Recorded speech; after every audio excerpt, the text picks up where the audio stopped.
Tessman from StampYourArtOut.com, and today I'll be showing you some fun ideas that I came up with using the contents of the January 2015 My Paper Pumpkin kit from Stampin' Up, titled Filled with Love. In this kit, you get enough supplies to make 24 Valentine treat bags. 24! And they're awesome! That's the beauty of these kits. You can create fabulous, pinnable projects quickly with no creativity required.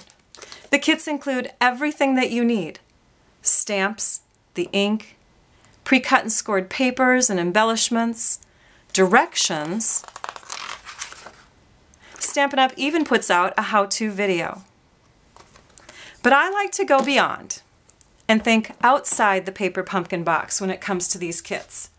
In my videos, I show you how to create alternate projects with the contents of the paper pumpkin kits. Here's just a few that I've done in the past.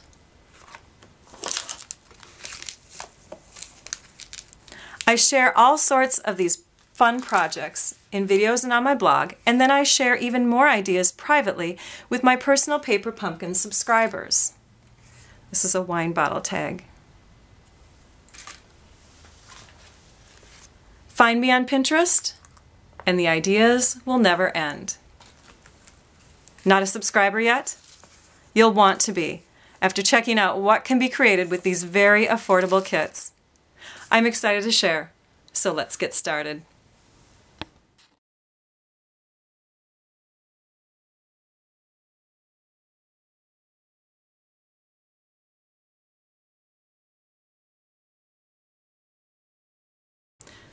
For these pages, you're going to need some Crumb Cake 12 by 12 cardstock. It's the same color that we used for our note cards. You're also going to need some of the Irresistibly Yours Designer Series paper. Now this paper is wonderful. You get 6 different designs, 2 sheets of each, for free with a $50 order during this time of year. This time of year is called Sale-abration, and from January through the end of March, if you place a $50 order, you can pick a celebration item for free, and this is one of the picks. Normally, a designer paper like this would have a $12.95 value plus shipping plus tax, so it's a really awesome deal. So you'll want to get your hands on some of that. And then you'll need some 8.5 by 11 cardstock. I'm using the red. You could use the opposite color, which is the Blushing Bride color, but I think the red really stands out well. So I grabbed 2 sheets of that. And what's great about the 8.5 by 11 is that you can fit 4 photos, the true digital size going horizontally on these. And then you'll want to have some scraps of Blushing Bride, the punch, which is our full heart punch that we have. You'll need dimensionals again, and those can come in past kits. You'll need some tape runner adhesive. I love the snail. If you don't have any, get your hands on some. You'll need the pliers again, because we're going to separate those clips. You'll need some snips or scissors. You'll need the Real Red ink pad, which comes in your kit as a spot, the Blushing Bride ink pad, and then some sponges. And what I do with my sponges is I take that circle and I cut it into 6 pieces, and then I take that Sharpie marker and write down what color they are so that I can find the matching color every time and I don't have to clean them up. Okay, so let's get started. I began by punching out a bunch of these hearts from our Irresistibly Yours paper and from the Blushing Bride cardstock. So you'll want to have all of that ready to go.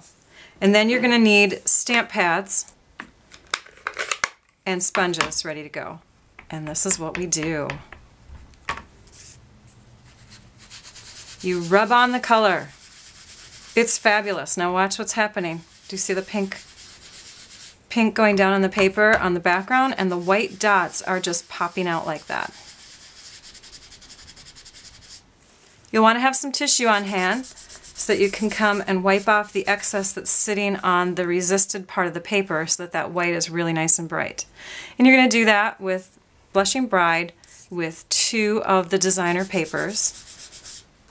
And you'll do that with red with the other 2 hearts, a polka dot and another design.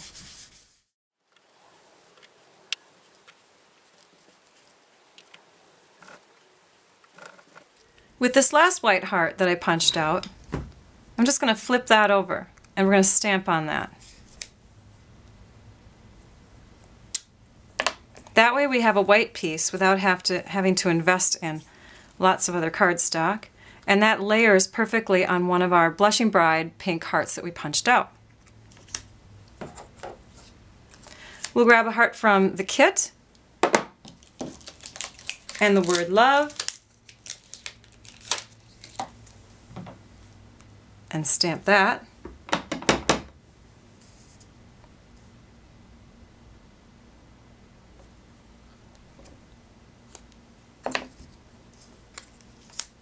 And then we'll grab a few of the banners. You'll need the twine. Make sure you have that on hand. You'll need your dimensionals.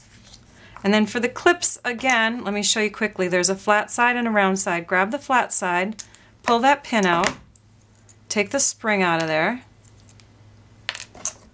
and then just bend these down. You won't be able to do it with your hands. You need pliers. Of course. And that's how you flatten that out. So it looks like you have a clip on a page or a card without actually having it on there. Okay.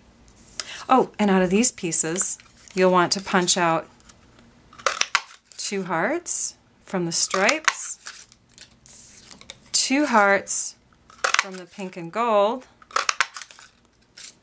and then from this piece here, you'll just trim where it's already been scored, and that way you can save this piece for something else.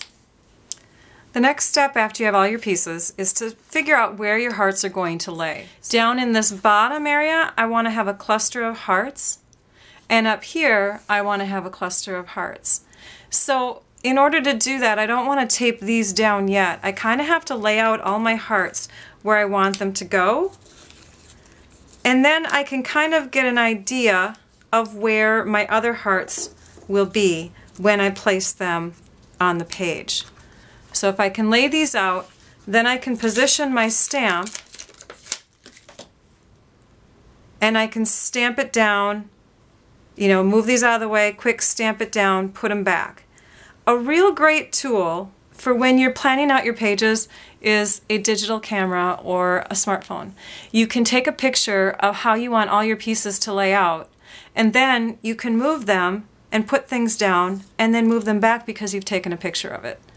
So that's what I did throughout the process of making my pages. Let me show you the finished pages and go over in detail what I did on each one. So here is the left side.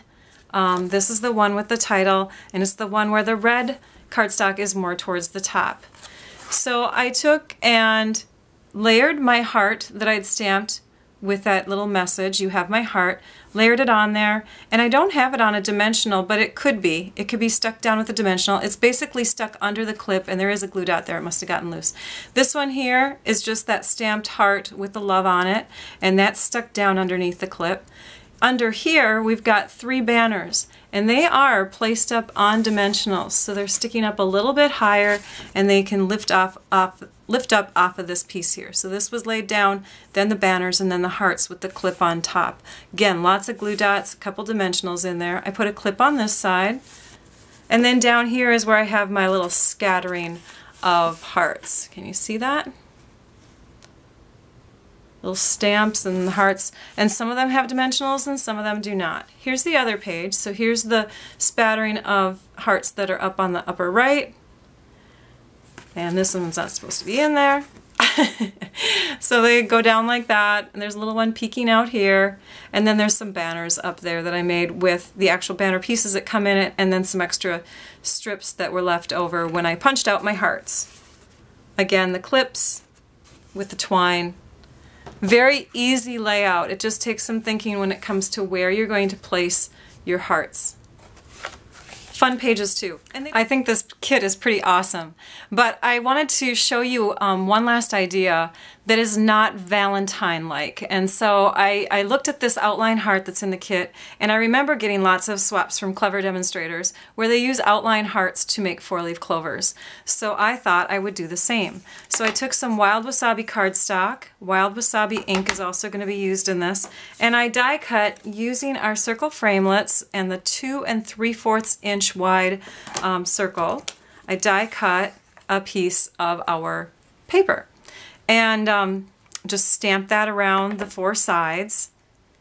And then I took one of our note cards. Yes, I am promoting those note cards. They are great because you don't have to have a paper cutter scoring tool in order to use them. I took one of these and I thought how pretty to layer it on top of a tea lace paper doily on the card. So let me just walk you through that process of making this card. The stamp set that I'll use, besides the one that comes in the kit, is a greeting set. And you could use your Teeny Tiny Wishes, which has a Happy St. Patrick's Day stamp in it. There's also this new stamp set called And Many More, and it has the words Lucky You in it. So that would be great for even using any time of year. We're going to use some of that Irresistibly Yours designer paper again because it is fabulous and you'll want to get some. So we're going to take our sponge.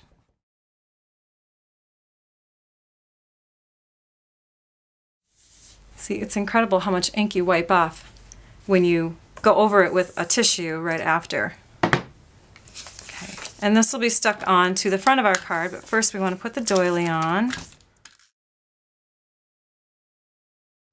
So yes, like I said, there's extra supplies, lots of extra supplies being used on this card because we don't have the green ink and we don't have, you know, extra stamp sets, all that stuff. But sometimes those of us that have a lot on hand already or want to make a purchase have an excuse. Okay, so we went ahead and put our 4-leaf clover on there, and then we need some gold in here, of course.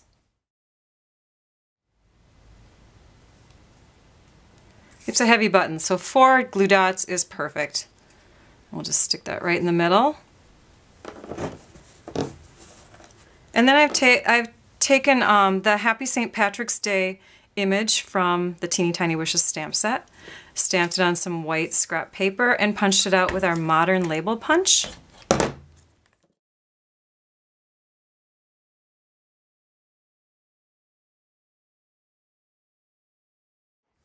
And there's our Happy St. Patrick's Day card. We're at the end of our video, but I wanted to share with you the projects that we made one last time. Here are the traditional pages. Here is the Project Life layout. Then we had our box of candy with matching card.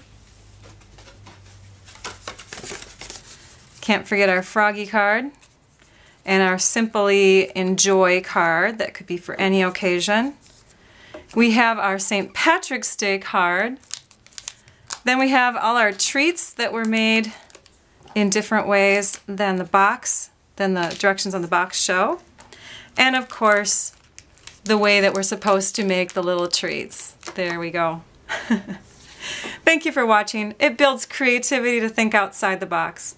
Be sure to go to my YouTube channel and subscribe so that you can catch more paper pumpkin videos that I've shared using past kits and more that I'll share with future kits.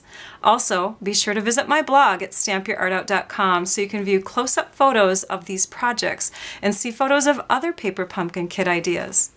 Then, to see some exclusive project ideas, get your paper pumpkin subscription started with me as your demonstrator. I hope you all enjoyed this video tutorial. Now I'd like you all to go and stamp your art out. Bye-bye.